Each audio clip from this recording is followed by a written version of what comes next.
Hello, hello, immortal viewers. Today I'm gonna show you this front steak.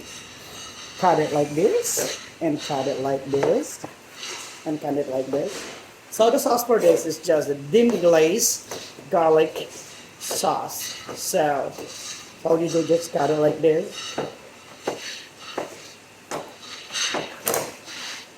So this is medium rare,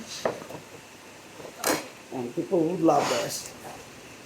There you go. Let me show you more. Hey. There you go. And of course, our sauce, demi glaze. Thank you for watching and enjoy following. Mwah. For the top of this, immortal viewers, look at that. Enjoy.